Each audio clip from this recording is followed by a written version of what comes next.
En Zona Cero vamos a recorrer la región de Murcia más extraña e insólita.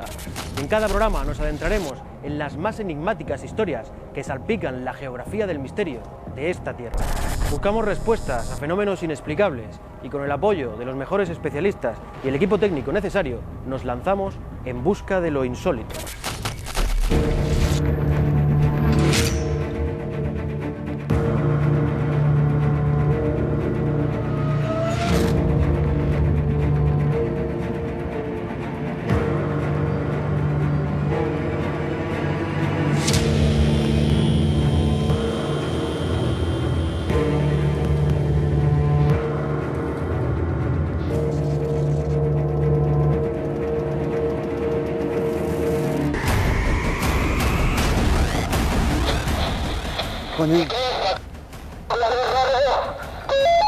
En primer lugar, nos adentramos en el hospital maldito de Sierra Espuña. No puedo explicar lo que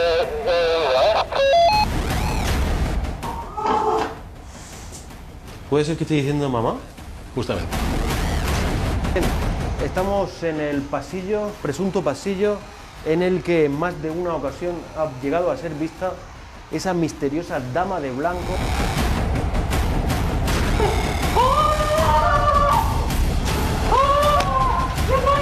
Está pasando de verdad. Que sea verdad o que no sea verdad no tiene nada que ver con cómo el sujeto perciba esa verdad. Después viajaremos hasta la Murcia de 1896 y conoceremos nuestra segunda historia, el crimen de la Perla, y cómo la culpable de este doble asesinato en Murcia fue condenada a muerte por garrote vil, convirtiéndose además en la última ejecución pública llevada a cabo en España.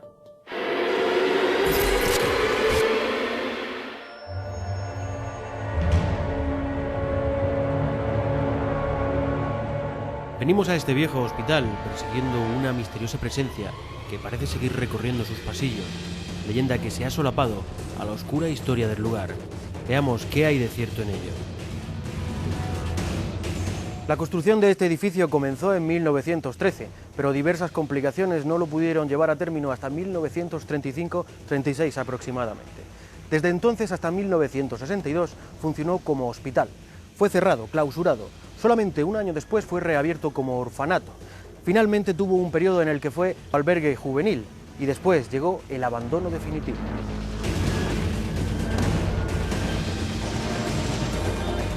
Sin lugar a dudas, este es uno de esos lugares que, como vamos a ver a continuación, podrían mantener entre sus muros ciertas energías de un remoto pasado, presencias imposibles. Bienvenidos al antiguo hospital maldito de Sierra Espuña.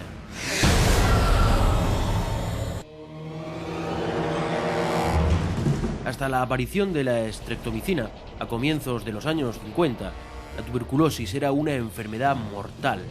Para que nos hagamos una idea, y sin temor a equivocarnos, podríamos decir que se trataba del ébola de la época.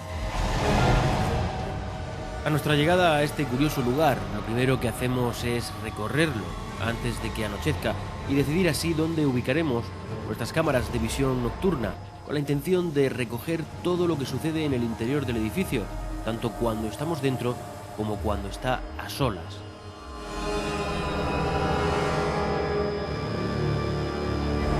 Es Antonio Alpañez, nuestro especialista en imagen, el que coordina la instalación junto a los técnicos de CMD.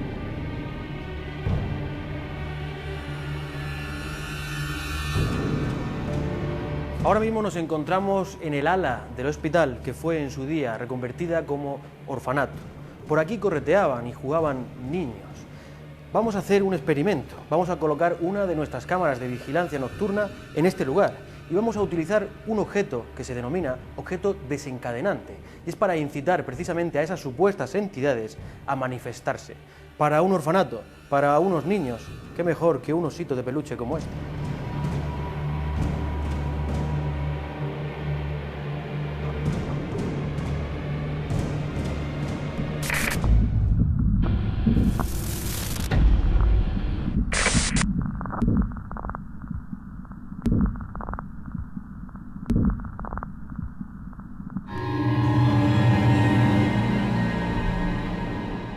Cae la noche en Sierra Espuña. El edificio se transforma, cobra una nueva identidad. Todo un reto para los sentidos. Y les aseguro que es muy difícil no dejarse llevar por el miedo. Ya en nuestra cabecera nos lo preguntamos. ¿Qué es el miedo? Sin duda el miedo es un sentimiento atávico, un sentimiento primario, ligado al ser humano desde que éste habitaba en las cavernas para guarecerse de aquello a lo que temía. Sin duda todos tenemos en nuestra mente un concepto de lo que es el miedo. El miedo es un resorte que nos protege de algunos peligros y sin duda el miedo en alguna ocasión nos ha protegido de más de un peligro.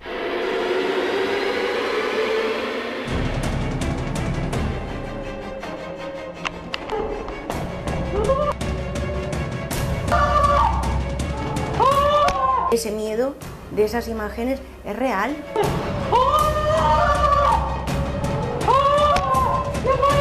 Le está pasando de verdad.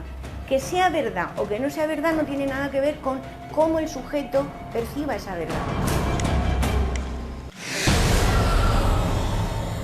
En un lugar como este, que tanto se presta al miedo, vamos a realizar una experiencia muy curiosa. Dos personas se van a enfrentar a un recorrido en solitario por este hospital abandonado. Aida, María José, ¿estáis preparadas para recorrer este lugar?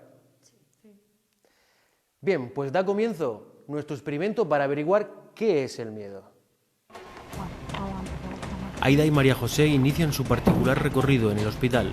Aún no lo saben, pero les depara más de una sorpresa.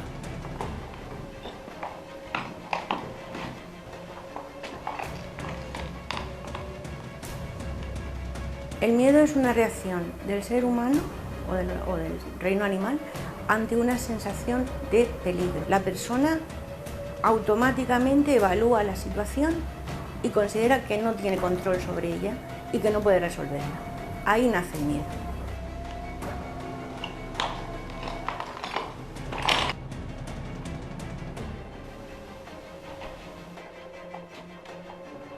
El miedo se alimenta del miedo. Cuanto más miedo tengo, más miedo tengo.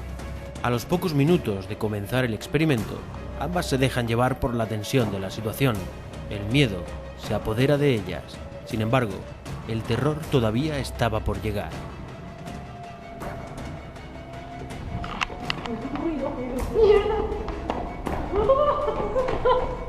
El miedo siempre, siempre, siempre es una sensación desagradable para el sujeto.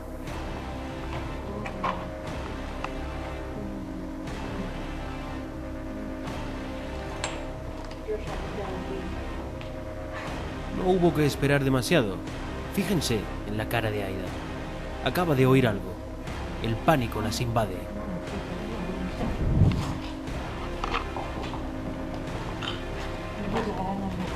Ese miedo de esas imágenes es real. ¡Ay, mira lo que se ve detrás! ¡Oh! ¡Oh! ¡Dios mío! Le está pasando de verdad. Que sea verdad o que no sea verdad no tiene nada que ver con cómo el sujeto perciba esa verdad. ¡Oh! ¡Dios mío! ¡Oh! ¡Mierda! ¿Qué? ¿Tú has visto a la mujer reflejada detrás nuestro? Según los términos físicos, que la energía ni se crea ni se destruye, únicamente se transforma. Cuéntanos qué ha pasado. Nada, hemos empezado a oír voces de un hombre que hablaba y entonces hemos salido otra vez porque nos da miedo y hemos vuelto por abajo. ¿En el sótano? Sí, y en el sótano hemos empezado también una voz de una mujer, no sé lo que decía, pero algo decía. Y como nos hemos asustado, hemos salido corriendo y entonces yo iba enfocando para ver y detrás nuestro hemos visto una mujer vestida de blanco así. ¿A través de la cámara? Sí. No, yo a través como si hubiera un espejo. Yo he hecho así y la he visto detrás mío.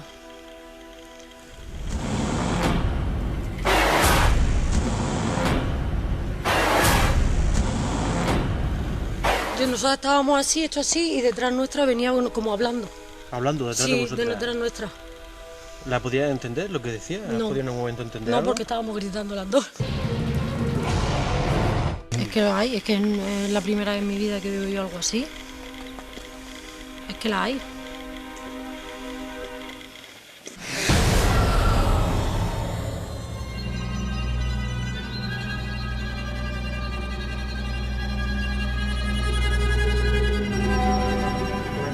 este momento una experimentación de aislamiento. Acabo de quedarme solo completamente en el edificio, mis compañeros están fuera y vamos a permanecer conectados a través de radio. En este pasillo en el que me encuentro hay testimonios que afirman haber visto una extraña presencia al fondo. Yo me voy a quedar justamente aquí, de espaldas, intentando ver si captamos algo. Ahí al fondo se puede ver una grabadora que he dejado justo en el centro para intentar captar algún registro psicofónico. Y aquí en mi mano tengo otra grabadora con la que vamos a intentar recoger también lo que pueda suceder audiblemente.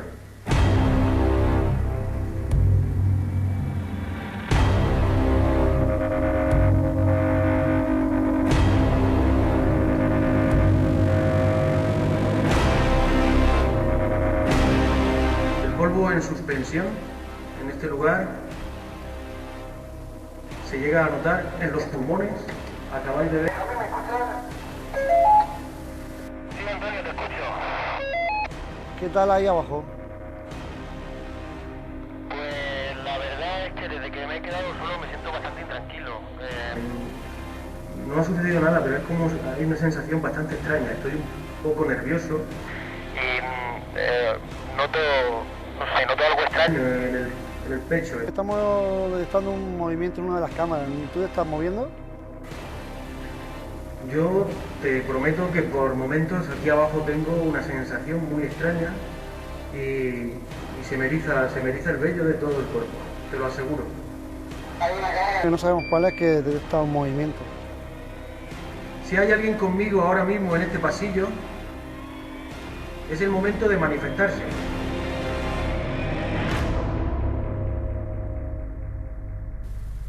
Estamos buscando una prueba para comprobar si realmente hay vida más allá de la muerte. Si hay alguien aquí conmigo ahora mismo, quiero una prueba. Quiero escuchar vuestra voz en estas grabadoras.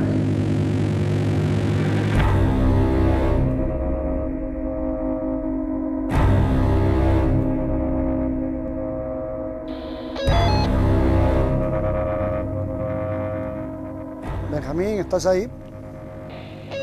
Yo ahora mismo me encuentro muy intranquilo. No sé qué está pasando ahora mismo, pero os prometo que siento algún tipo de energía un poco extraña aquí abajo, ¿eh? Se me eriza el vello de todo el cuerpo, te lo aseguro. Pues hay una cámara que no sabemos cuál es, que detecta un movimiento. Les confieso que durante mi aislamiento en ese sótano llegué a tener verdadera ansiedad, pero no la que se puede tener por estar encerrado en un sitio así, sino porque algo me estaba acompañando. No estaba solo en ese pasillo. Antonio, ¿me oyes? Bueno, creo que voy a dar por finalizada la experiencia de aislamiento y cámara en mano voy a recorrer un poco la zona baja del edificio. Muy bien, venga, de acuerdo.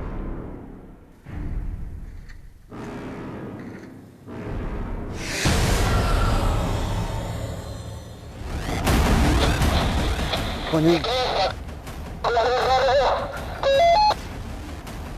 ¿Qué pasa, Benjamín? ¿Qué estabas visto? No lo sé, no puedo explicar lo que he oído, ¿Puede ser que esté diciendo mamá? Justamente. Estamos en el pasillo, presunto pasillo, en el que en más de una ocasión ha llegado a ser vista esa misteriosa dama de blanco.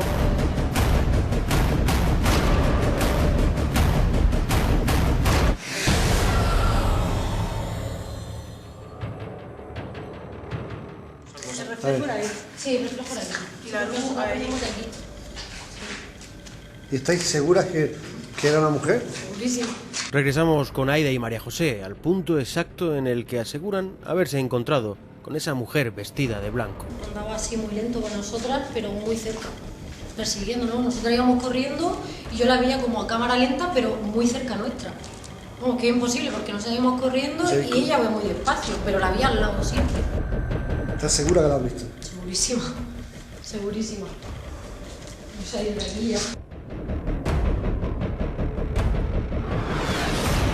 Bien, estamos en el pasillo, presunto pasillo, en el que en más de una ocasión ha llegado a ser vista esa misteriosa dama de blanco que parece ser que esta noche también ha hecho acto de presencia y ha aparecido ante nuestras compañeras que han realizado ese experimento relacionado con el miedo.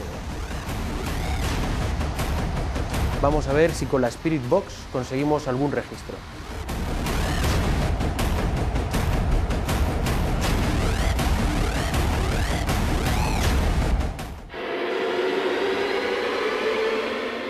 Vamos a hacer un pequeño recorrido para que vosotros también podáis ver bien de cerca este lugar en el que me encuentro.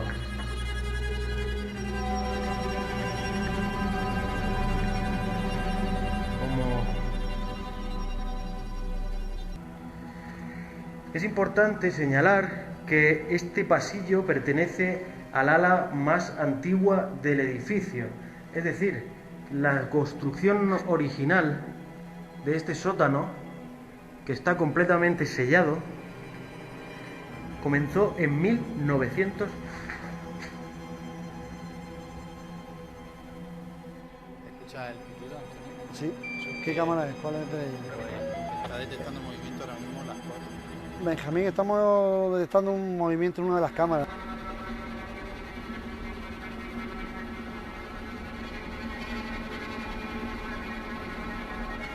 Yo voy a subir hacia la posición de nuestra cámara número 1 para comprobar qué está pasando, porque en todo momento nos está saltando la alarma de movimiento. ¡Wow! Y me voy hacia la zona más profunda, pasillo.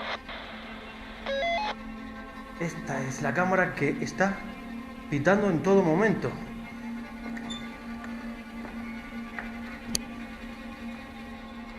Benjamín, ¿estás ahí?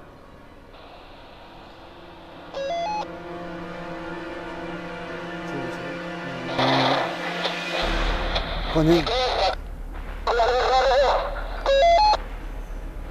¿Qué pasa, Benjamín? ¿Qué estabas visto?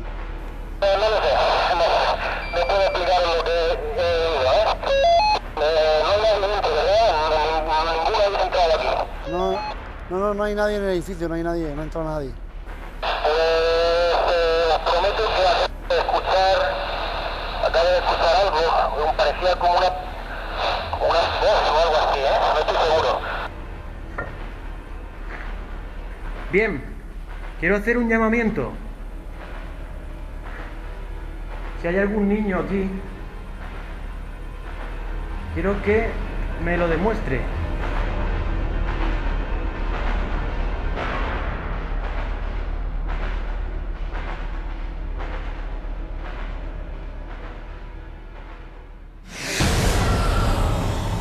Pues vamos a proceder a hacer una sesión de fotografías con diferentes espectros de luz. Lo que se hace es colocar la cámara en un trípode para que no se mueva. Utilizamos una sensibilidad muy alta y la cámara va a registrar la atmósfera sin apenas luz, y vamos a intentar a ver si podemos captar algún tipo de anomalía dentro del ambiente que vamos a fotografiar.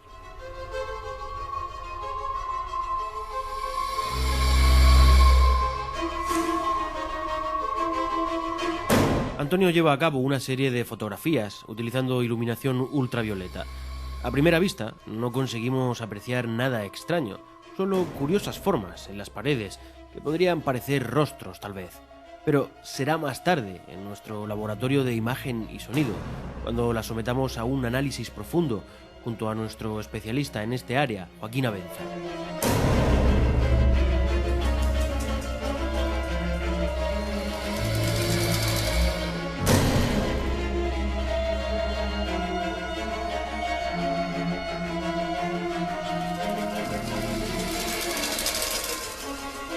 En nuestro intento por probar nuevas y diferentes técnicas de investigación vamos a poner en práctica las llamadas psicoimágenes, una técnica en desuso en los últimos años, pero cuyos resultados, cuando estos se dan, llegan a ser realmente estremecedores. Las psicoimágenes se encuadran dentro de la transcomunicación instrumental. Se trata, al igual que las psicofonías, de un fenómeno registrable y experimentable. Lo extraño, ¿cómo puede ser que en un monitor de televisión sin señal de antena aparezcan rostros de personas ya fallecidas?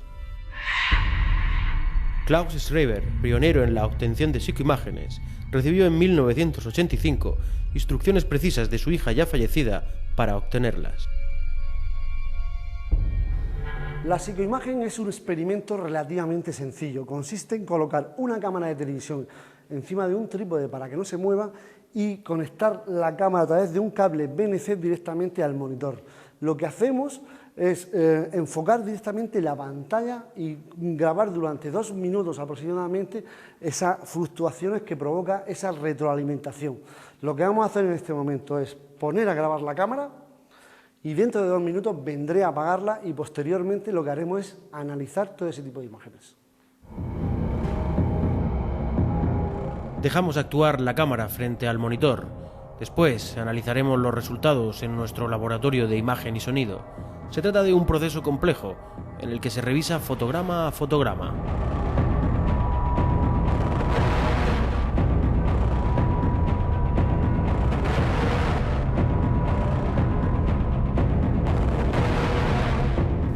Pues nos encontramos ahora mismo en la primera planta, en el ala del orfanato. Esta zona está llena de habitaciones que eran los lugares donde estaban los niños alojados.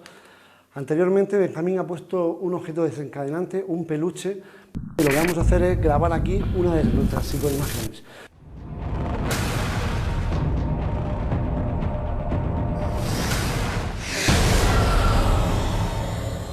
Caminando por todas estas estancias, uno tiene una extraña y curiosa sensación. Estamos en la zona que fue orfanato, y al pensar en todas esas pequeñas almas, niños, que vivían en orfandad, en este lugar, uno no puede llegar a comprender ni explicarse cómo un alma, en teoría, tan pura, puede quedar retenida entre los muros de este edificio. Sin embargo, como decíamos anteriormente, hay testimonios que nos hablan de voces de una niña o de un niño. En este pasillo de acá se ubicaban las estancias de todos esos niños. Y recorrerlo creo que pone los pelos de punta a cualquiera. Es un sitio diferente y extraño este hospital de Sierra Espuña, porque pese a que todavía no hemos tenido un encuentro con eso que llaman algunos insólito, sí que podemos tener la sensación de estar siendo observados en todo momento.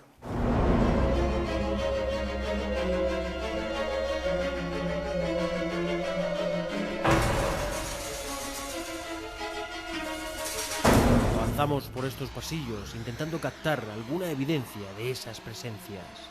Bien, estamos utilizando el PSB-7, más conocido como Spirit Box, caja de fantasmas, caja de espíritus. Este aparato lo que hace es un rastreado de frecuencias, tanto a nivel de FM como AM, buscando una frecuencia de vacío, un ruido blanco que se llama, para intentar captar en vivo y en directo lo que sería una psicofonía clásica.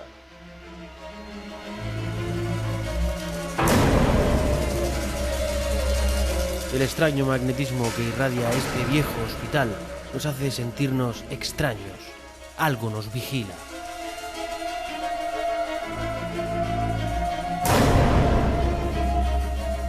Vamos a colocar la Spirit Box justo aquí.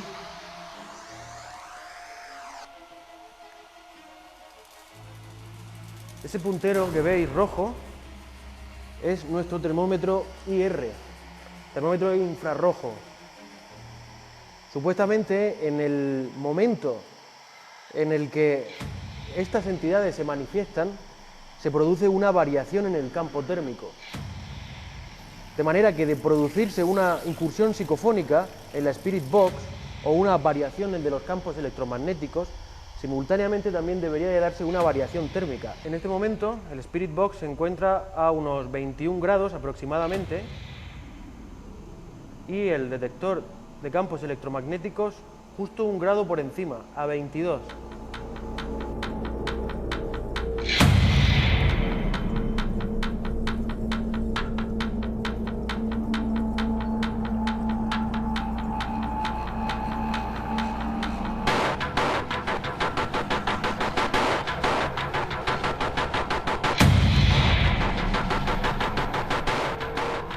Vamos a hacer un intento de registro psicofónico en esta sala del hospital. La grabadora, como veis, comienza a grabar. Bien. Si hay alguien aquí con nosotros, acompañándonos en este momento, es su oportunidad de dejarnos una prueba de su existencia en esta grabadora.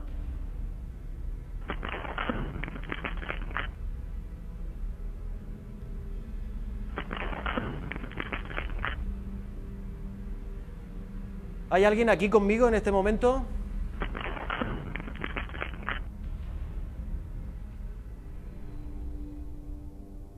Sé que este fue un lugar de sufrimiento para vosotros. Por eso tal vez vuestras almas se han quedado aquí, entre estos muros. Si estáis aquí, hacednos una señal.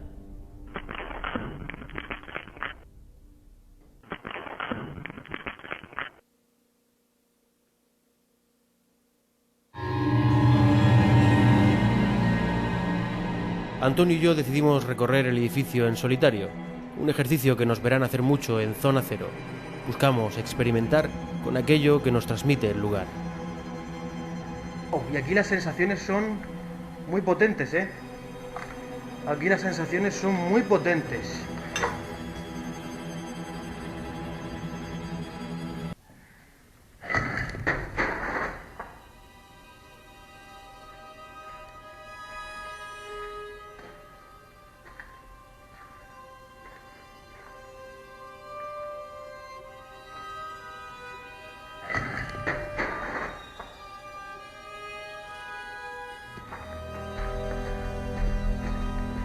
Acabo de oír algo extraño en la parte del principio del pasillo.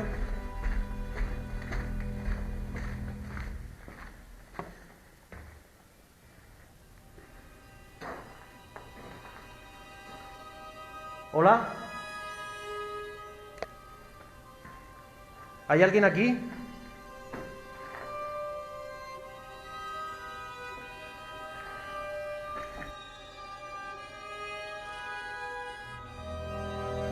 Cuando llevas unos minutos paseando por aquí,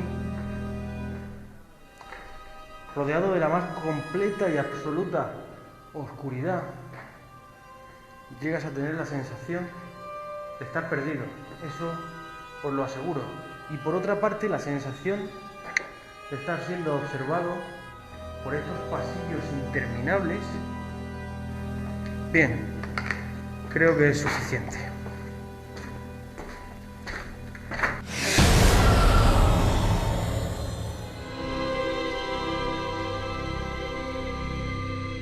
Al día siguiente de nuestra investigación nocturna, regresamos a la zona para recabar más información.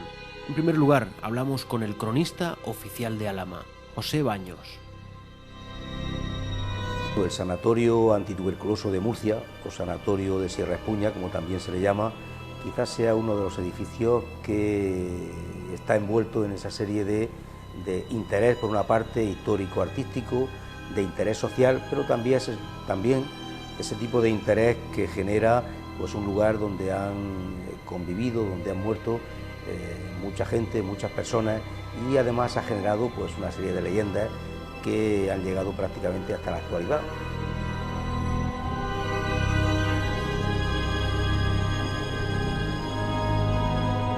Y los datos que se puedan aportar, que seguro que son muy interesantes y que necesitarán de análisis complejos para determinar hasta dónde llega la historia y a partir de cuándo empieza la leyenda. Este sanatorio pues surge por una circunstancia histórica y una enfermedad principalmente, que era la tuberculosis, a finales del siglo XIX, principios del siglo XX. Es una de las enfermedades que vienen derivadas de la pobreza, de las hambrunas, de la miseria, y va a ser una enfermedad poco menos que incurable. Todas las leyendas que han surgido tienen una base, y es la base de la muerte. La muerte, que es verdad que ha sucedido, es el dolor, que es verdad que ha sucedido, y es esos carromatos o carros que bajaban, subían al depósito a traer los cadáveres al cementerio de Alhama.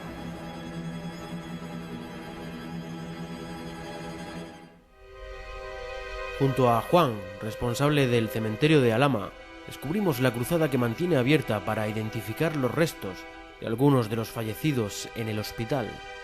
Pero de todo lo que Juan nos contó y enseñó, lo que más nos iba a sorprender sería lo que guardaba en el osario. La mayoría de los restos que tenemos aquí son restos que proceden de tumbas y nichos del cementerio de Alhama que procedían del sanatorio Sierra Espuña. Y aquí tenemos con los números identificados y cuando me dicen el nombre, con el número saco yo el saco donde están los restos. Y le saco datos de las familias, de los datos que tengo. Y con eso se comprueba y hay a veces pues un zapato o una medalla o cualquier cosa que luego la familia lo identifica si eran suyos. Y si no, pues hay familias, incluso que hay una familia ahora que va a hacer las pruebas del ADN para certificar que son suyos. Ha llegado el momento de analizar todas las pruebas que hemos llevado a cabo en nuestra investigación de Sierra Espuña, y eso es aquí, en nuestro laboratorio de imagen y sonido. Y para ello tenemos a uno de los mejores especialistas en la materia, Joaquín Abenza. Buenas noches. Buenas noches. ¿Qué tenemos en esta investigación de Sierra Espuña? Pues pocos resultados desde el punto de vista paranormal. Aquí podemos decir que como en el 90 y tantos %, no sé si decir el 99,9% de las veces, pues no ha habido ningún registro que podemos destacar como paranormal. Lo que sí ha habido pues es algunos registros que a veces se pueden confundir, ¿no? Y eso también nos puede enseñar a distinguir lo que merece la pena de lo que son grabaciones, en este caso espurias. Este audio en concreto se trata de un posible grito que aparece entre dos gritos que sí que estaban controlados, es decir, dos personas que sí que en un momento dado pues padecen una situación de pánico. Es decir, es el momento del experimento del miedo.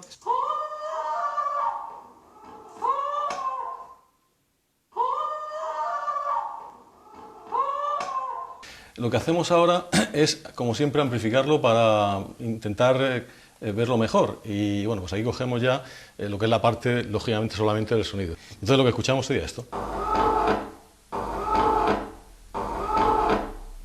Es decir, es un tercer grito, no entendemos, no parece entenderse que se verbalice ningún tipo de palabra, solamente un grito.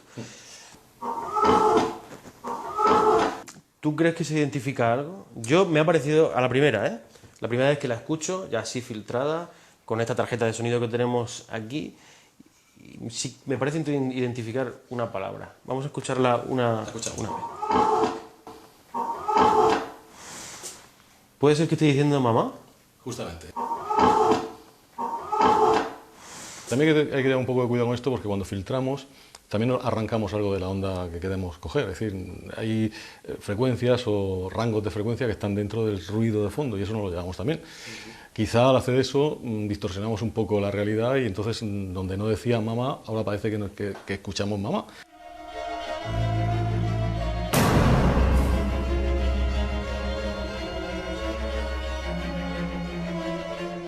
Hicimos otro experimento con psicoimágenes. Las psicoimágenes hay que decir que bueno, pues es un tipo de investigación que quizás esté un poco en desuso en los últimos años, pero que me temo que cuando da resultados son resultados espectaculares y estremecedores, pero que no siempre se da, como me temo que ha sido en este caso, ¿verdad? Y la verdad es que es difícil, sobre todo porque además las psicoimágenes son muy difíciles de investigar, porque luego hay que estar viendo fotograma a fotograma cada uno de los registros. Esto cuando se ve en movimiento se ve como una serie de flasheados, como tú dices. Pues ahí podría haberse formado un rostro, podría haberse formado un paisaje, podría haberse formado un objeto que tendría, en teoría, algo que ver con el lugar donde pasa esto. Bueno, Joaquín, creo que ha sido muy interesante el análisis para demostrar tanto lo que existe como lo que no existe. Ciertamente, yo creo que esta es la importancia de estas cosas, poder distinguir lo posiblemente auténtico de lo que no es más que un fenómeno físico conocido y que debe manifestarse así para que realmente haya una diferencia entre ambos. Pues ya lo han visto, esto es el área de investigación paranormal de Zona Cero. Vamos a los lugares que lo requieren, recogemos las pruebas, las traemos aquí y os contamos lo que hay y lo que no hay. Nos desplazamos en el tiempo hasta la Murcia de finales del siglo XIX para descubrir el crimen de la Perla y cómo su culpable fue ejecutada públicamente, convirtiéndose en esta la última ejecución pública de España.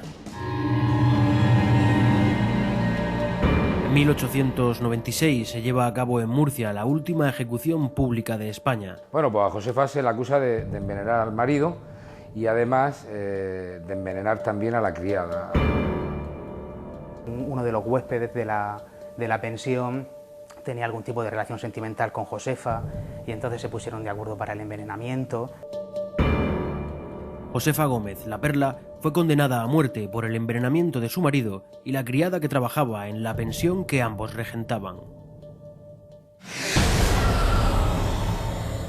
Para descubrir la siguiente historia tenemos que ubicarnos en la Murcia del siglo XIX. Entonces todo era muy diferente, desde la sociedad hasta la propia ciudad. Ahora mismo estamos muy cerca del que va a ser el siguiente escenario de nuestra historia. Hacia él nos dirigimos.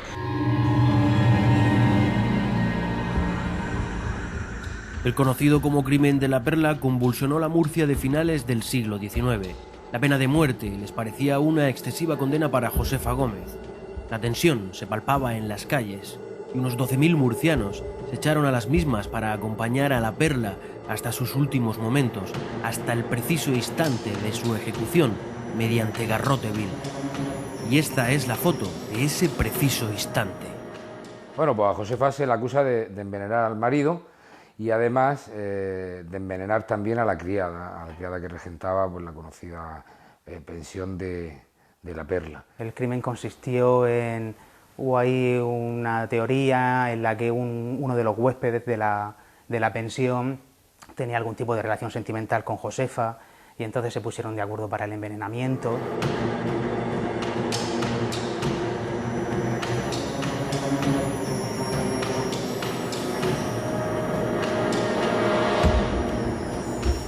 Nos encontramos en la céntrica calle Polo de Medina, pero a finales del 1800. Esta calle era conocida como calle Porche de San Antonio. El escenario de nuestra historia se ubica concretamente en este pedacito de calle tan pequeño que ya en el 1896 se encontraba tal y como lo veis. Nuestro escenario, la pensión La Perla, se encontraba concretamente en el número 7 de ese callejón del Cabrito, un lugar que ahora mismo es precisamente este. Pero, ¿qué terrible crimen fue el que sucedió aquí? Jack el Destripador ya había hecho de las suyas en Londres allá por 1888, cuando tan solo 5 años después un crimen sacudió la Murcia de 1893. Fue el conocido como Crimen de la Perla.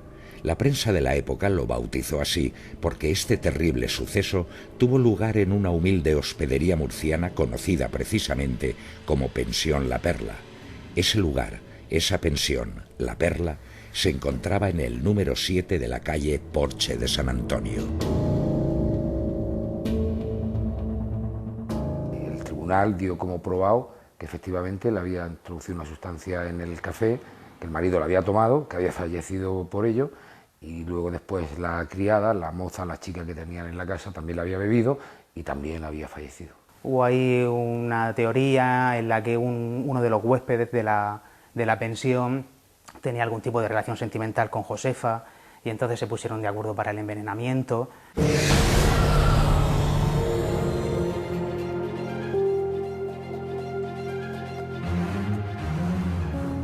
Josefa Gómez, de solo 32 años, más conocida como La Perla, era la joven y lozana propietaria, junto a su marido Tomás Huertas, de una modesta pensión de huéspedes ubicada en pleno centro de la ciudad, Pensión La Perla. El 8 de diciembre de 1893, Tomás tomaba su acostumbrado café a primera hora de la mañana, como siempre su esposa Josefa se lo había preparado. Pero aquella mañana, cierto regusto de amargor provocó que no lo apurara del todo.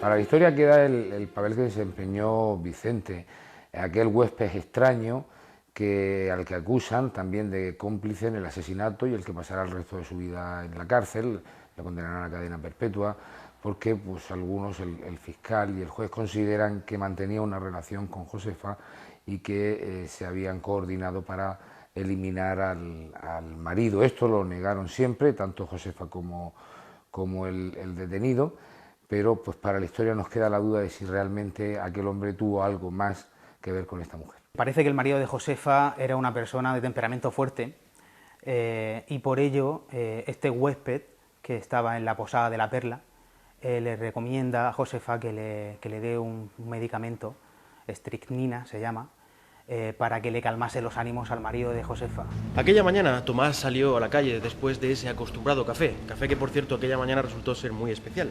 Había quedado justo aquí, en la plaza de Santo Domingo, con un grupo de amigos. Pero según todo parece indicar, al llegar a esta confluencia de calles de platería con trapería, comenzó a sentirse muy mal. Tomás inició así el camino de regreso hasta la pensión, pero según las crónicas, Tomás sufrió varias indisposiciones a lo largo de ese trayecto, no pudiendo concluirlo. Tomás cayó al suelo entre terribles convulsiones y murió en el acto.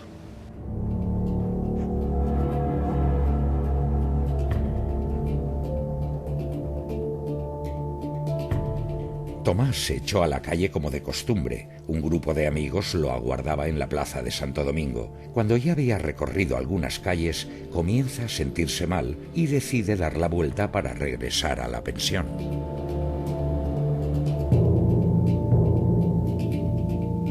Este trasiego de calles en el que nos encontramos ahora es la más que probable ruta que utilizaría Tomás en ese fatídico regreso hasta la pensión que nunca llegó a completar. Esta calle ya se encontraba abierta en la Murcia de 1896 y fue, muy probablemente, y según todas las crónicas apuntan, la que Tomás utilizó para regresar. Sin embargo, nunca pudo completar ese camino, cayó muerto en ella y nadie pudo hacer nada para ayudarle.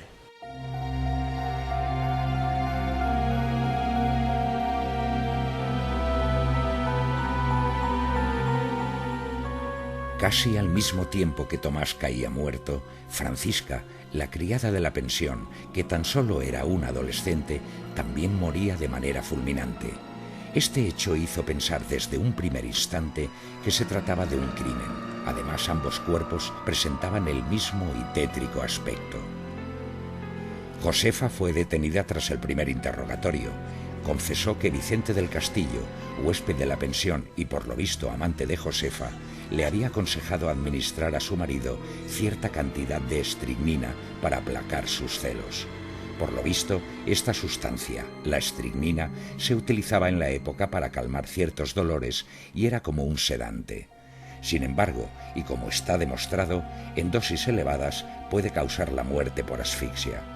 Josefa se pasó con la dosis que puso aquella mañana en el café de Tomás. La joven criada, al retirar el servicio de la mesa, vio aquel café y, sin dudarlo, lo apuró de un solo trago. Cuando llegó el verdugo, llegó a la estación de trenes del Carmen, el recibimiento que tuvo fue malísimo, la gente no lo quería ni ver. Se cuentan detalles de nadie quería, ningún mozo de la estación quería llevarle el maletín, no consiguió que ningún taxi de la época, ningún carruaje lo acercara a lo que era el centro de la ciudad, a la ciudad de Murcia.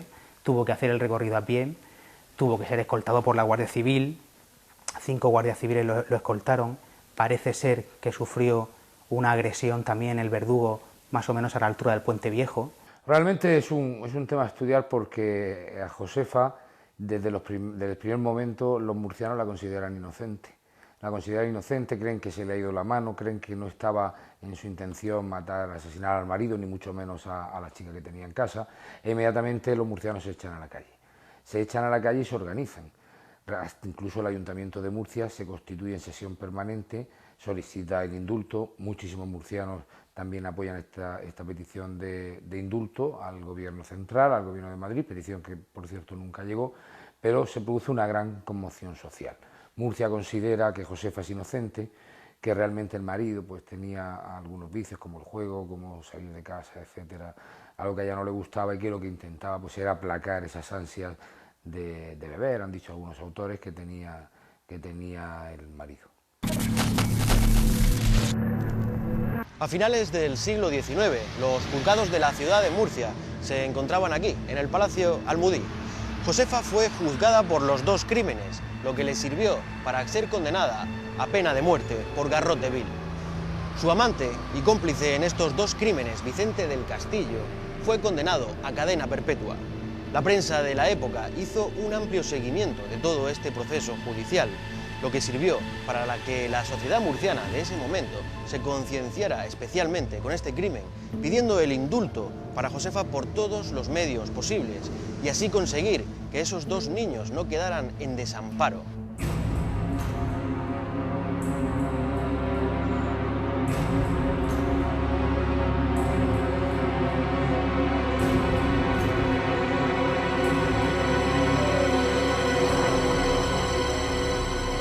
El desamparo en el que iban a quedar el hijo y la hija de Josefa provocaron la solidaridad popular con la condenada, para la que se pedía el indulto. Tal era el ambiente el 28 de octubre de 1896 que los ciudadanos llenaron las calles para recibir e increpar a su llegada a la ciudad a Nicomedes Méndez, verdugo titular de la Audiencia de Barcelona. Y es que a finales del siglo XIX solo existía plaza de verdugo en las audiencias provinciales de Madrid, Barcelona, Sevilla, Burgos y Zaragoza, si bien un verdugo podía ser llamado para una ejecución en un territorio donde no hubiese verdugo titular.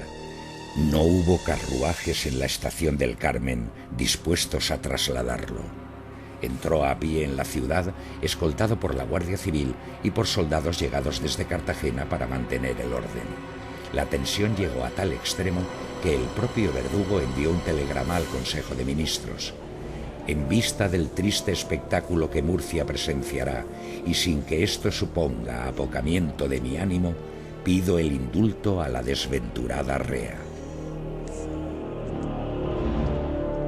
La prensa desde el primer momento se vuelca como Murcia, como los murcianos y al reflejo de la sociedad murciana, se vuelca en la defensa de Josefa desde el primer momento, sobre todo pues el Diario de Murcia con José Martínez Tornel a la cabeza, el célebre periodista, que además nos legó algunas de las crónicas más admirables que se conservan sobre el particular. Por ejemplo, aquel triste día en que los hijos de Josefa fueron a visitarla y Martínez Tornel, con una maestría periodística envidiable, pues va reflejando todo lo que sucede dentro de la prisión. Hay un personaje famoso en la sociedad murciana de esa época, que es el cura párroco de San Antolín, se llamaba Pedro González Adalid. Este cura párroco se volcó mucho con Josefa, le dio consuelo espiritual, el día anterior a su ejecución la confesó, le dio la comunión, también llevó a sus hijos para que la vieran a la cárcel y estuvo con ella, intentó mediar también para que la indultaran, no fue posible. Muchos sacerdotes acompañaron a Josefa al patíbulo. Uno de ellos fue González Adalid, que la acompañó de su brazo, la subió al patíbulo y la acompañó en sus últimos momentos. De hecho, parece ser documentado que la custodia de los dos hijos de Josefa quedaron a cargo de Pedro González Adalid, párroco de San Antonio. Josefa Gómez hizo testamento público la noche antes de su ejecución. Este es el documento original en el que podemos ver incluso la propia firma de Josefa. A la mañana siguiente era ejecutada públicamente. Esta es la fotografía de ese preciso instante.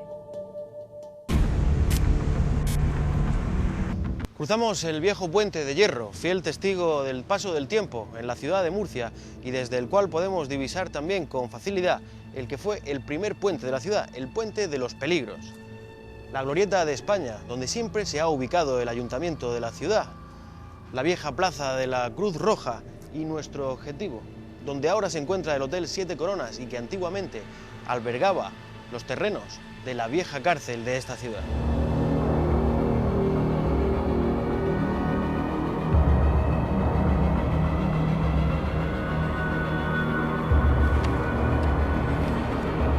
Todo el proceso judicial contra Josefa Gómez duró 2 años. Durante todo ese tiempo, ella estuvo presa en la cárcel de Murcia, que por aquellos años se levantaba en los terrenos que tenemos justamente a la espalda, donde ahora podemos encontrar este importante y emblemático hotel de la ciudad de Murcia.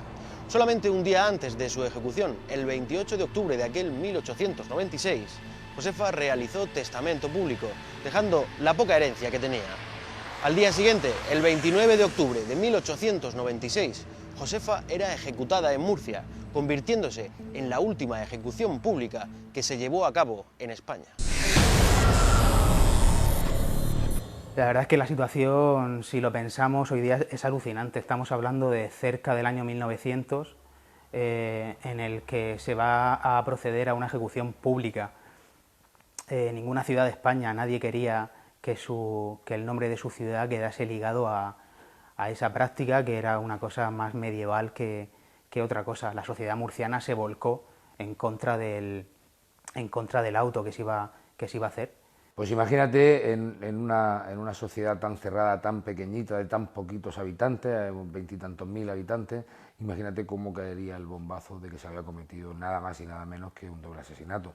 Era una sociedad que giraba en torno al núcleo, en torno al Teatro Romea, sobre todo, porque tampoco había otra diversión a la que acudir, y en torno pues al Paseo del Malecón y a las plazas donde por la tarde se reunía la gente.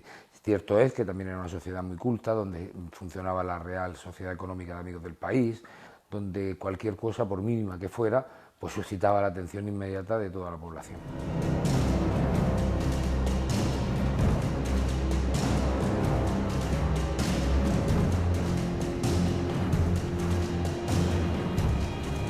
Josefa hizo testamento desde la propia cárcel un día antes de su ejecución. En ese testamento deja la tutela de sus 2 hijos al párroco de San Antolín, don Pedro González Adalid. Dejó 40 pesetas a cada uno de sus 3 hermanos y la misma cuantía para cada uno de los 2 hermanos de la criada Francisca.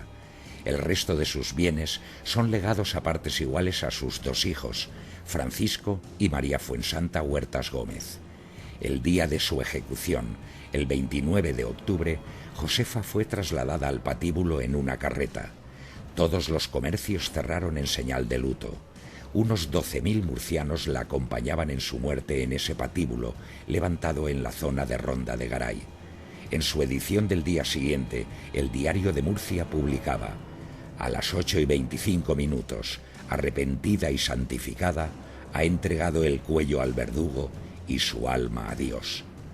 Acababa de llevarse a cabo la última ejecución pública en España, y esta es la foto de ese preciso momento de 1896.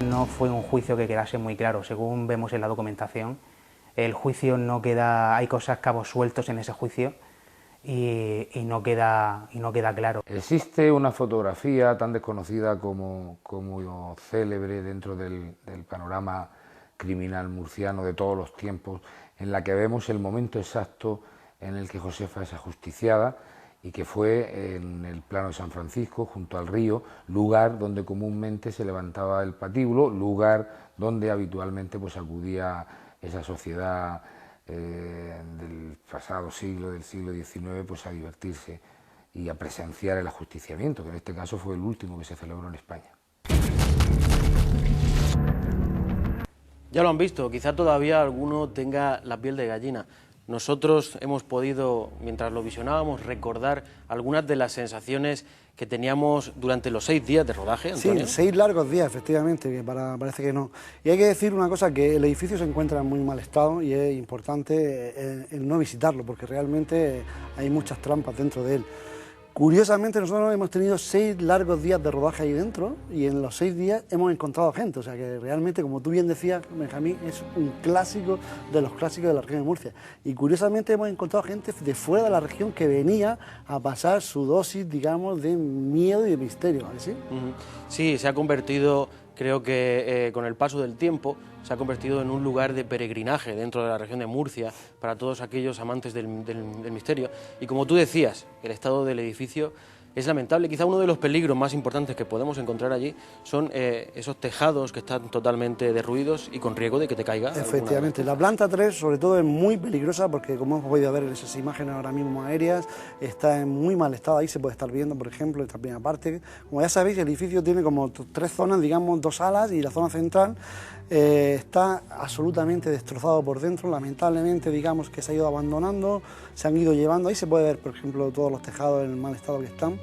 Y se han ido llevando paulatinamente todo lo que era el mobiliario, que poco mobiliario que había, el suelo, las griferías y demás, y se encuentra en un estado realmente... O sea, en sí ya el edificio ya produce esa tensión, esa carga, digamos, que cualquiera busca de noche, ¿no? O sea, que hay que hacer un ejercicio mental para no entrar en pánico cuando uno entra solo, sinceramente. ¿Sí? Es que tiene unas dimensiones que son también importantes subrayarlas. Estamos hablando de un sótano, una primera planta, una segunda planta, todo dividido en dos salas, una más antigua, que se construye inicialmente en 1913, y una ala quizá más moderna y que se encuentra en un estado un poco mejor, y lo de un poco mejor entre comillas siempre, porque realmente, bueno, pues es un lugar bastante espeluznante a todos los niveles, claustrofóbico por momento, y que sí que es verdad que, como hemos visto en ese experimento del miedo, es un lugar que puede llevar a engaño, porque está lleno, como decías, de puertas, de ventanas, todas maltratadas por el paso de los años. Y fíjate la ubicación, en pleno pulmón. La ubicación es preciosa, el lugar es una maravilla. El pulmón verde de Sierra Espuña, vamos, de Murcia, es un lugar mágico. Yo he tenido la oportunidad personalmente de trabajar en ese edificio como monitor de tiempo libre, hace ya muchos años de ello, y he dormido muchas veces en ese edificio. Es lamentable que ya se haya abandonado, que se haya dejado de la mano de Dios y al final está en ese estado, ¿no? Pero es cierto que el edificio durante el día tiene una cara muy diferente a lo que es de noche, ¿a que sí? O sea, cuando uno pasea de día no tiene la sensación esa de que algo te está siguiendo, que algo te está observando. Pero llega la noche, en el momento que la noche cae y te introduces dentro de él, y la sensación que uno tiene es muy fuerte, una sensación, y yo creo que eso tú lo viviste en muy primera persona cuando hiciste el encierro tuyo en el sótano. Yo creo que se ha podido percibir por las imágenes que hemos visto. A lo largo de esos 30 y pocos minutos que estuve allí, que estuve totalmente solo en el edificio, comunicado con vosotros solamente a través del walkie, hubo unos primeros minutos en los que la sensación era de claustrofobia. Yo podía ver ese polvo en suspensión, incluso por momentos podía incluso notarlo en la respiración, llegué a utilizar máscara, y la sensación de estar en ese pasillo pasó de una sensación de ansiedad e inquietud a tener, no te voy a decir la certeza, pero sí la casi seguridad de que había algo que estaba cerca de ti, ¿no? Que me estaba observando. Yo lo notaba en el walkie, porque tenemos que decirle a los espectadores que nosotros lo que hicimos en ese experimento fue Benjamín bajó al sótano, previamente dialogamos y dijimos quién lo hacía, y yo la verdad que tengo que decir que... Confiésalo. Que dije, Benjamín, tú eres la persona idónea para hacer este experimento. Yo me quedo fuera con las cámaras y con el equipo del resto de las cosas, ¿no? De alguna manera, digamos que lo dejé a él que lo hiciera. Y yo recuerdo oír la voz de Benjamín y se notaba la tensión, sinceramente se notaba. Y es porque, como os decía, nosotros estuvimos solos en el edificio toda la noche y la sensación de estar ahí abajo, cualquier ruido se magnifica. O sea, un pequeño ruido que pueda haber en la planta 3 llega al sótano y es muy grande, las sensaciones, vienen el ruido de todos lados. Y te oía, sinceramente, con una voz que producía tensión. Y es verdad, hay que contarle a los espectadores que lo que nosotros hicimos es primero desplegar una tecnología importante, porque es un edificio que está abandonado, donde no hay corriente eléctrica, tuvimos que llevar todo el equipo de cámaras, todo el equipo de grupos de electrógenos para poder poner las cámaras, y una vez que ya teníamos eso, Benjamín se ofreció a bajar al sótano y a pasar esas sensaciones. De hecho, creo que también lo hemos podido ver. Hubo un momento en el que yo tenía la sensación de que alguno de vosotros habíais entrado en el edificio, y recuerda que por walkie pregunté, ¿hay alguien dentro del edificio? Porque juraría haber escuchado en primer término unos pasos caminando por la planta superior, y justo, fíjate, ahí en esas imágenes se me puede ver, además hay un insecto justo ahí, y escuchar una voz. Vosotros me dijisteis que no había entrado nadie. No sé si es algo fruto de la sugestión, que eso es algo que pues, tenemos que decir, es un edificio que es un ambiente que es muy sugestionable cuando uno está allí dentro, y que, bueno, pues de alguna manera yo creía haber escuchado algo. Quiero apuntar una cosa que es muy curiosa, que los dos nos ha llamado mucho la atención. Acabamos de ver las imágenes de un compañero nuestro poniendo las cámaras. Las cámaras, ahí se pueden ver que estamos colocándolas. Las cámaras no se ponen de forma aleatoria. Es algo que nos sorprende, porque nosotros lo hemos vivido en los rodajes de este tipo. Nos acompañan personas medium que pasean por los edificios, y hemos tenido la experiencia muy curiosa, ¿no? de llevar dos medium al rodaje, y ellos pasearon de forma individual por todas las estancias del edificio, y de repente los dos coincidieron exactamente dónde había que colocar las cámaras. Sí, Si es algo, estas personas, estos medios, bueno, pues tienen la capacidad de sentir o de ver otro plano de la realidad, y fueron ellos los que nos marcaron en todo momento donde había que colocar las cámaras, no solamente en este episodio, sino en los sucesivos que van a venir en las próximas semanas. Hay otro ejercicio de los que hicimos, como ese experimento del miedo, que por otra parte hemos visto durante el programa la sensación que causó en esas dos chicas. Ese experimento del miedo, hay que decir un detalle muy importante que quizás no queda remarcado en lo que hemos visto, y es que de esas dos chicas, la que al final acaba llevándose el susto, Aida, es la que en principio tenía una actitud más positiva. Así es. Ante ese experimento en el que, por otra parte, hay que decir que lo que buscábamos era averiguar cómo un lugar de estas características puede marcar o sugestionar a las personas hasta el punto de, como veíamos también en la psicóloga, ver cosas incluso donde no las hay. No hay, efectivamente. Y a mí una de las cosas que más me sorprendió de ese experimento, sinceramente, fue que ellas dos nos aseguraron, y eso fue así, que ellas no conocían la existencia del edificio, porque no habían ido a Sierra Espuña, no lo conocían, y no habían leído nada referente al tema, con lo cual, digamos que lo que ellas vieron fue lo que nosotros íbamos a buscar. O sea, eso me hizo a mí pensar a posteriori, a reflexionar sobre algunas cuestiones, sinceramente. Yo soy escéptico, lo digo y lo volveré a decir, pero aquel día cuando bajábamos de Sierra Espuña, mi cabeza pensaba sobre lo que había pasado, ¿no? O sea, alguien que nunca ha estado ha visto una imagen que coincide con la realidad que nosotros fuimos a buscar, con esa enfermera que deambula por los pasillos de un lado a otro. O sea, fue una absoluta curiosidad. O sea, a lo mejor es producto, seguramente, de su mente, pero ¿por qué coincidió? Esa es la pregunta. De lo que no cabe duda es de la autenticidad de ese susto, vamos a decirlo así. Ahí podemos ver en las imágenes cómo ella reacciona, fíjate el grito. Luego la particularidad de ese tercer grito, que se oye como atenuado entre el de ellas dos, y que en el laboratorio, bueno, pues hemos comprobado que pues parece ser que hay una voz atenuada, lejana, que podría estar diciendo mamá. Sí. Así es. Es curioso. Y es algo que no tiene explicación. Una de tantas cosas que nos vamos a encontrar en las próximas semanas en Zona Cero. Sí. Pero sobre todo me quedo con la cara, la autenticidad, la expresión de miedo y de terror que tenía Aida. Ahí lo podemos ver claramente al salir. Aida entró en pánico, lo dice la psicóloga, el miedo se alimenta del miedo, efectivamente. Ellas dos, es verdad que nosotros también creamos un caldo de cultivo propenso a eso, ¿no? Lo que hicimos con ellas, para que entiendan los espectadores cómo funcionamos, cuando llegamos al edificio era de día, era por la tarde, les dimos un paseo por todo el edificio para que se sintieran, para también indicarles cuáles eran los peligros que hay, que como decimos hay muchos peligros dentro del edificio. Y una vez que ya se habían familiarizado con el entorno, llegó la noche. A partir de ese momento las dejamos solas. Claro, ahí influyen varias cosas, hay que decirlo claramente. Nosotros les ponemos un equipo, una cámara para que se vayan grabando, pero en su mano izquierda ya llevan una luz que se puede estar viendo ahí. Claro, esa luz también provoca sombras y objetos que se mueven de su propia luz. Todo eso, digamos, que se fue batiendo en esa costelera de la tensión, del pánico, y Aida y María José entraron en pánico literalmente. O sea, yo recuerdo cuando salieron del edificio llorando, gritando y diciendo que habían visto lo que vieron, ¿no? Sinceramente, y era algo que nosotros bajamos a intentar ver si realmente era y no vimos nada. O sea, que nosotros fuimos a buscar a esa persona, pero ahí no había nadie.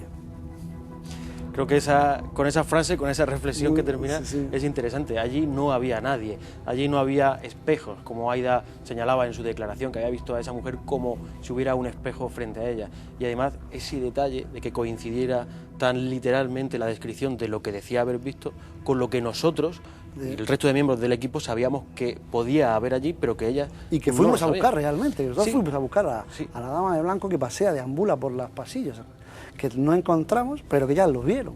O sea, que realmente ahí hubo un dato realmente muy curioso, ¿no? O sea, este es un lugar, Antonio, que está plagado de pasillos casi interminables, repito, de puertas a los lados, pasillos en los que de noche uno tiene la sensación de que detrás de cada esquina o detrás de cada marco de una puerta, ¿verdad? Sí. Podría haber algo, y que cuando uno lo deja a la espalda, ese algo puede incluso venir tras de ti. Son lugares, como estamos viendo, además, la atmósfera es realmente, pues, yo diría que haría las delicias, incluso, y aquí podrías tú apostillar algo, haría las delicias de cualquier director de cine de terror en este lugar. El sitio es un plató por naturaleza, realmente. Es muy fácil trabajar en él, el ambiente ya lo sugiere. Y hay que decir que lo que hemos visto para nada estaba montado. O sea, hay que dejarlo bien claro que Aida y María José no trabajan en la interpretación, simplemente se brindaron como queremos que otros espectadores murcianos quieran venir a nuestro programa, lo pueden hacer. O sea, nosotros brindamos esa oportunidad, ¿no?, de que la gente se ponga en nuestras manos para hacer ciertos experimentos, ¿no? O sea, y eso fue lo que pasó con Aida y María José, que ya se brindaron a venir, pero para nada forman parte de nuestro equipo, para nada, eso debe quedar claro, porque aquello fue real y yo creo que se ve en las imágenes perfectamente de que ellas lo hacían con toda naturalidad, porque realmente fue un sentimiento que fluyó de su cuerpo, sinceramente, el terror estaba dentro de su cuerpo. Eso que le propones a los espectadores ahora mismo, cualquiera que quiera participar en alguno de los rodajes de Zona Cero, cualquiera que quiera someterse a un experimento como el que hemos visto y que se quiera atrever a recorrer cualquiera de estos pintorescos lugares como mínimo, pues estamos abiertos a escuchar ofertas y posibilidades. Antonio, eso es algo que tú y yo ya estamos haciendo en los diferentes rodajes que ya hemos realizados, y es el enfrentarnos a solas en un recorrido que hacemos a esos lugares, ¿verdad? Cámara en mano, yo me voy por un sitio del edificio, tú te vas por otro y nos enfrentamos a esas sensaciones. De ahí tu pregunta primera que me decía, ¿has pasado miedo? Y te respondía con toda rotundidad y sinceramente con el corazón en la mano. He pasado tensión, he tenido mucha tensión en muchos momentos, porque tengo que decir que cuando uno, por ejemplo, en ese edificio está solo y coge cámara en mano y comienza a andar, tienes que hacer un esfuerzo mental para no dejarte llevar por la sensación de que en cualquier momento se va a aparecer algo o te va a tocar alguien. También es verdad que si por casual ves algo, yo creo que te derrumbas ahí mismo, ¿no? Pero el esfuerzo mental lo tienes que hacer para no entrar en pánico, que fue lo que a María José y tal le sucedió, que se dejaron llevar por una emoción y ya fue un cúmulo de circunstancias, ¿no? Y eso que comentas es verdad, o sea, el pasear por estos edificios solo, pues tienes que centrarte mucho, caminar y ir hablando. El esfuerzo, a mí me viene muy bien el hablarle a la cámara para no dejarme sugestionar por la atmósfera. Y como, Antonio, como experto en fotografía, esas fotografías que hemos realizado, utilizando diferentes espectros de luz, ultravioleta en unos casos, ¿qué opinión te merece esa atmósfera que captan esas fotografías? ¿Y con qué intención? Vamos a explicar con qué intención las llevamos a cabo. Bien, pues mira, hemos realizado, aparte de fotografías con espectros de luz muy diferentes para intentar captar alguna anomalía, digamos, en la atmósfera, el programa también intenta hacer algunos experimentos, como el que acabamos de ver del miedo, pero también hacemos psicoimágenes o psicofonías. Tengo que decir que aquí hicimos algunas psicofonías que aquí no obtuvimos ningún resultado, porque es verdad que en algunos de los otros programas que hemos tenido hemos hecho muchos experimentos y no hemos conseguido resultados de pruebas concluyentes, simplemente han sido pruebas que no aportaban nada. Pero ha habido algún programa que lo vamos a ver, seguramente en el número 2 de Zona Cero, donde hay algunas pruebas que son espeluznantes, son realmente sorprendentes. Y te tengo que decir, como escéptico que he dicho antes que soy, que si yo no hubiera estado delante de ver esa prueba, de grabarlo, porque yo la grabé, diría, eso no es verdad. ¿Dudarías? Dudaría de la veracidad de ellas, pero tengo que decir que estaba delante. Y me lo creo porque lo vi realmente. Entonces, mira, hemos hecho psicoimágenes, que en este programa lo hemos visto cómo se hace. Hemos realizado fotografías con luces, diferentes espectros de luz para captar atmósferas y bueno, en este caso no hemos conseguido nada. Hemos hecho psicoimágenes, que son grabadoras, se te ve a ti invocando, digamos, y con las que en este caso tampoco hemos conseguido nada, pero sí en otros programas, ¿no? Y realmente lo que hacemos es, con una serie de aparatos, intentar conseguir captar energías. Hay en la psicóloga, cuando hablaba, había una reflexión que es muy común y a lo mejor está muy manida, que la energía ni se crea ni se destruye, pero es verdad, o sea, en el fondo, o sea, en este edificio han muerto muchas personas y esa energía, pues no sabemos si está, se ha ido, se ha quedado o no. En fin, una pregunta que ahí te tienes que volver a hacer, ¿no? Entonces, intentamos, y tú que eres más el especialista en ese sentido, intentas captar, a ver si realmente ahí quedan esas energías o se han ido, ¿no? Pues creo que la segunda historia de la que hemos hablado esta noche, ese conocido crimen, también... Pero antes que entre en ello, que quiero hacerte una pregunta. A ver, házmela. ¿De dónde has sacado toda esta retahíla de historias tan apasionantes, que son las leyendas, que todos sabemos que son algo popular, pero me sorprende? ¿Dónde has extraído toda esa información? Bueno, hace unos años, en un afán por recopilar, como buen amante del misterio que soy, y tú sabes, en un afán por recopilar todas esas leyendas, historias, algunas de las que vamos a ver, pues escribí un libro, eso que dicen que hay que hacer de un hijo, plantar un árbol y escribir un Ya tienes dos cosas, entonces. Tengo dos, el árbol todavía no, el hijo todavía tampoco. Entonces tienes uno. Exactamente. Entonces, bueno, pues lo que hice fue escribir Murcia, leyenda y misterio. Un libro en el que se recopilan todas esas leyendas y todos esos misterios y que, bueno, pues que de alguna manera creo que nos ha inspirado a ambos a hacer esta serie que, por otra parte, tanto cariño y tanto esfuerzo estamos poniendo y que hoy les presentamos aquí como Zona Cero. Pasamos ya, Antonio, a la segunda historia, si te parece bien, ¿verdad? Ese crimen de la Perla que realmente te fascinó cuando conociste la información. Tremendamente, me fascinó muchísimo, primero por el hecho en sí y después sobre todo hay algo que me hizo reflexionar también mucho, era que las ejecuciones públicas era como un espectáculo, como hoy día ir al cine, o sea, y lo hemos visto en la fotografía del crimen de la Perla, ¿no? O sea, estaba plagado ese patíbulo, rodeado de gente, murcianos que iban a ver cómo ejecutaban a una persona.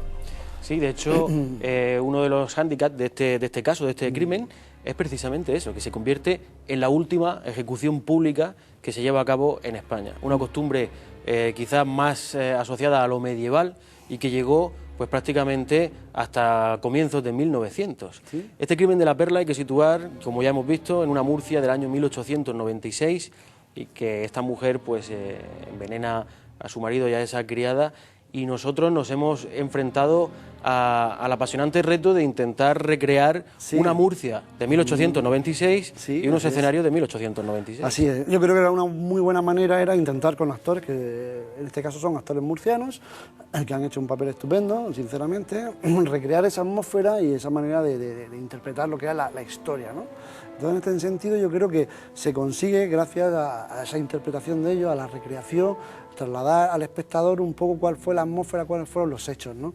Claro, es muy difícil realmente la Murcia reconstruirla, ¿no? En lo que hemos tenido que recurrir, digamos, a pequeños escenarios, pequeñas fachadas, para poder ver a nuestros actores. En este caso, por ejemplo, ahí estamos viendo cómo él va caminando por la Murcia, porque la Murcia de entonces no existe ya hoy en día, pero sí algunas cosas, ¿no? Entonces, lo que hemos hecho, digamos, es algunos tramos de la Murcia de aquellos años lo hemos utilizado como plató natural, ¿no? Hay una anécdota que nos resultó muy curiosa y es el nombre del juez que condena a Josefa Gómez. Sí, efectivamente. Dilo tú, no, dilo tú que... Ese juez se apellidaba Amo, como un servidor, como este que les habla. Les aseguro que no tengo ningún emparentamiento con ese juez, no tengo nada que ver con esta triste y célebremente conocida historia del crimen de la Perla. Lo que hay que decir de aquel crimen, que a pesar de que los murcianos fueron de forma masiva a verlo, estaban totalmente en contra, ¿no?, de la ejecución de la Perla, ¿no? Claro, ten en cuenta que hay un factor que lo hemos comentado, y es la situación de orfandad en la que quedaban esos dos niños, ¿no? Josefa envenena a su marido, ella es condenada a muerte y, lógicamente, sus dos hijos iban a quedar en situación de orfandad. Digamos que esa situación hace que se movilice a la sociedad murciana de aquella época. También, por otro lado, porque la sociedad entendía que Josefa quizás no era tan culpable como se pensaba, que quizás se le había ido simplemente la mano con esa estricnina, ¿no? Sí. y que no quería acabar con la vida de estas dos personas. Lógicamente, la situación se le fue de las manos, creo que, a las autoridades. Ten en cuenta que en una población de la ciudad de Murcia de aquella época de en torno a unas 20.000 personas, las crónicas periodísticas, como hemos visto, hablan de 12.000 murcianos en la calle. Sí. Imagínate lo que sería eso. Que sería como una manifestación importante, ¿no? Realmente Murcia se tiró a la calle literalmente a ver aquella ejecución, ¿no? O sea, sí, la acompañaron desde que salió de prisión, que en una carreta, fíjate que esa fotografía que acabamos de ver son de ese momento, son de la Murcia actual, ¿no? Ahí lo que estamos viendo, por ejemplo, en estas imágenes, la Perla reconstruyendo el momento que la están llevando, ¿no? Sí, el camino del patíbulo. Forma parte de la reconstrucción, pero y ahí también, ahí estamos viendo la parte de la encarcelación. Y después hay otra cosa que creo que le da a la historia de la Perla y sobre todo a esta parte del programa le da mucha importancia, son los colaboradores que hemos tenido, ¿no? Todo un lujo. Todo un lujo, sinceramente. Todo un lujo, sinceramente. Imagínate lo que es contar con un emblema del misterio en la región de Murcia, como es Joaquín Abenza, director del Último Peldaño en Onda Regional, contar con Antonio Botías, cronista oficial de Murcia, escritor en la verdad, con esa la Murcia que no vemos. Hemos contado con colaboradores de la categoría también de Mercedes García Velasco, Juan Carlos Palao. Es decir, seguramente me estaré olvidando de alguien. Sí, hay que pedir disculpas, pero bueno, son muchos. Pero sí que es verdad que todos ellos le aportan al caso unos testimonios que realmente lo hacen muy creíble, ¿no? Sí, no solamente este, sino a todo lo que vamos. Y después hay que decir que para todas estas fotografías que estamos viendo no es fácil conseguirlo. Toda esta información, digamos, que no está ahí a golpe de Google, ¿no? Pones Google, pum, la perla y te sale todo. Hay que hacer también, digamos, como se suele decir, un poco un ratón de biblioteca y de archivo, ¿no? Hay que hacer una labor muy importante para obtener toda esta información que sale aquí. Tirando de tópico, te diré que me alegro que hagas esa reflexión, porque la foto que hemos podido ver del preciso instante del ajusticiamiento de Josefa sale por primera vez en 2009, 2010 aproximadamente, y la incluí en el libro Murcia, leyenda y misterio. Y es una foto que realmente pone los pelos de punta a cualquiera que la vea. El preciso instante ¿De dónde sacaste esa foto? Pues realmente tirar de toda esta documentación son horas de archivo. Es bucear mucho entre toda la documentación y te puedes encontrar con perlas, nunca mejor dicho, haciendo juego de palabras, como la que estamos viendo ahora mismo, es decir, el croquis de ese patíbulo de cómo se construyó. Y por otra parte, como tú decías, nuestros colaboradores como Antonio Botías, que nos está apoyando en el área de documentación y que nos ha conseguido muchos de los recortes de periódico que estamos viendo aquí. Y que recientemente, hace, creo, si no mal recuerdo, 2 semanas, él publicaba en La Verdad un artículo sobre la perla, o sea, recuperaba la historia a raíz del programa, ¿no? O sea, que, digamos, a mí sobre todo me llama la atención porque creo que son casos olvidados, la mayor parte de ellos, y después algunos de ellos, sobre todo, lo que me gusta de este programa, sinceramente, es que en el caso de los edificios, son edificios pero vistos desde un prisma totalmente diferente como normalmente los podemos ver, y algunos de los hechos de las leyendas igual los desconoces o son temas conocidos que los tratáis, o los tratamos en este caso, con un prisma totalmente diferente. Entonces tiene ese juego que me parece muy interesante, muy cultural en ese sentido, ¿no? ¿Qué te parece, Antonio, si le damos un pequeño adelanto de ese Teatro Romea? Pues sí. Creo que viene muy al caso. Ahí, efectivamente, que es lo que estábamos hablando. Todo el mundo ha ido al Teatro Romea, pero todo el mundo creo que no conoce la historia del Teatro Romea, que Jamí nos la va a contar porque es quien la escribió. Pues la historia del Teatro Romea, ese edificio por el que cientos de murcianos paseamos a diario por delante, casi sin darnos cuenta de que tras esa fachada, tras ese ambiente de cultura, también hay una historia negra, una leyenda, ¿no? El teatro, hay que decir que, como muchos murcianos saben, está construido sobre unos antiguos terrenos, un cementerio que pertenecía a los frailes dominicos, que está prácticamente al lado. Pues hubo un primer incendio en el Teatro Romea, a los pocos años de inaugurarse, hace ya más de 100 años. Hubo un segundo incendio, en el primero no murió nadie, solamente pérdidas de carácter material, pero hay un segundo incendio en el que hay un fallecido, un joven. Ahí es, sí, ¿verdad?